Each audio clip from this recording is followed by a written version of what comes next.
আমি যুবক ভাইদেরকে বলছি, ও যুবক ভাই, আজকে তুমি দুনিয়ার পিছনে পড়ে আল্লাহ রাব্বুল আলামিনকে ভুলে গেছো। আজকে তুমি সম্পদের পিছনে পড়ে আল্লাহ রাব্বুল আলামিনকে ভুলে গেছো। আজকে তুমি নারীর পিছনে পড়ে আল্লাহ রাব্বুল আলামিনকে ভুলে গেছো। কিন্তু একটিবার চিন্তা করে দেখো, তুমি সেই নারীর সাথে ফেসবুক আর মেসেঞ্জারে যে আঙ্গুল দিয়ে চ্যাটিং করো, যে আঙ্গুল দিয়ে তোমার মেসেজগুলো লেখো, সেই আঙ্গুলের শক্তি তোমাকে কে দিয়েছে? যুবক ভাই, একটিবার চিন্তা করে দেখো না, যে চোখ দিয়ে তুমি অক্ষরগুলো দেখে দেখে অক্ষরগুলো টাইপিং করো, সেই চোখের শক্তি তোমাকে কে দিয়েছে? সেই চোখ তোমাকে কে দিয়েছে?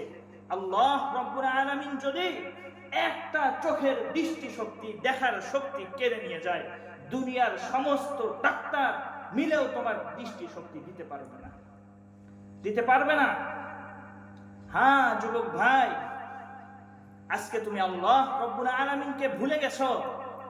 একটু চিন্তা করে দেখো, একটা সময় তো ছিল তোমার এই সুন্দর চেহারার কোনো অস্তিত্ব ছিল না, তোমার সুন্দর দেহের কোনো অস্তিত্ব ছিল না, তোমার ক্ষমতার কোনো অস্তিত্ব ছিল না।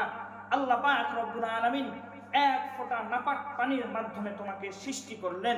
সুম্মা খলাকনাল নুতফাতা আলাকাতান ফাখলাকনাল আলাকাতা মুদগাতান ফাখলাকনাল মুদগাতা ইযামা।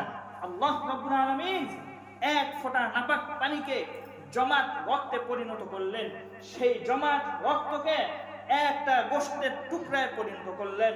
এরপরে একটা সময় অতিবাহিত হওয়ার পর সেই গোশতের টুকরার মধ্যে তোমার আকৃতি দান করলেন, তোমার হাত পাও দান করলেন। এরপরে তোমার এই সুন্দর দেহের মধ্যে আল্লাহ রাব্বুল আলামিন রূহ দিয়ে দিলেন।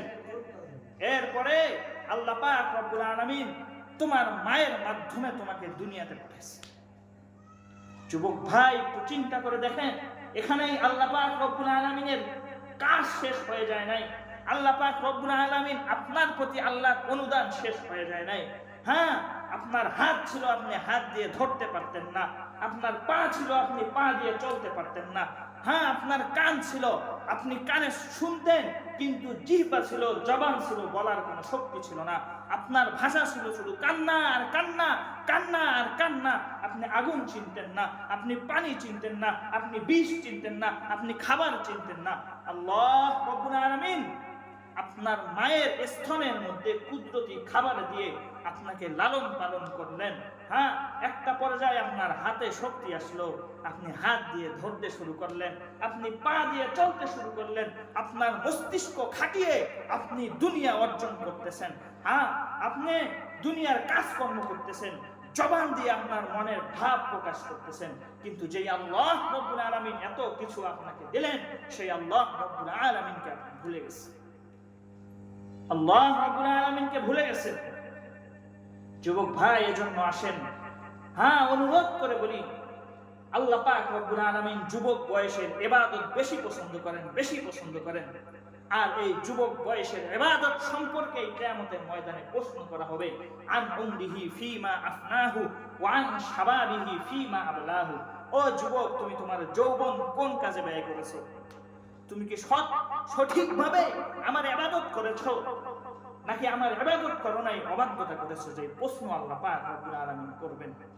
হ্যাঁ যুবক, আল্লাহর এতগুলো নিয়ামত, হাজার হাজার নিয়ামত ভোগ করে সেই আল্লাহ রাব্বুল আলামিনের নাফরমানি করেন। যুবক, একটুবার চিন্তা করে দেখছেন, দুনিয়াতে দৈনিক একটা মানুষ 550 লিটার অক্সিজেন নেয়, 550 লিটার। আমি যখন অসুস্থ হয়ে যাই, দুনিয়ার মানুষ যখন অসুস্থ হয়ে যায়, ডাক্তারের কাছে যায়, ডাক্তার যখন অক্সিজেন লাগায়া দেয়, শ্বাস নেওয়া সহজ হওয়ার জন্য কয়েক ঘন্টা রাখার পরে কয়েক হাজার টাকা বিল চলে আসে।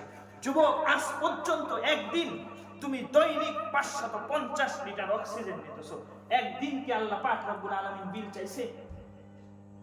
বিল চায় নাই, বিল চায় নাই। আল্লাহ পাক রব্বুল আলামিনের এত নিয়ামত দিয়েছে, হাজার হাজার নিয়ামতের ভিতরে ডুবায় রাখছে। একটা নিয়ামতের শুকরিয়া যদি জন্ম থেকে মৃত্যু পর্যন্ত সেজদায় পড়ে থেকে একটা নিয়ামতের শুকরিয়া আদায় করা হয়, তারপরেও নিয়ামতের শুকরিয়া আদায় করা শেষ। এজন্য যুবক ভাই, পায়ে হাত রেখে বলি, হাত জোর করে বলি, আসেন আল্লাহ পাক রব্বুল আলামিনের হুকুম মানেন, রাসূলের তরিকা অনুযায়ী জীবন যাপন করেন।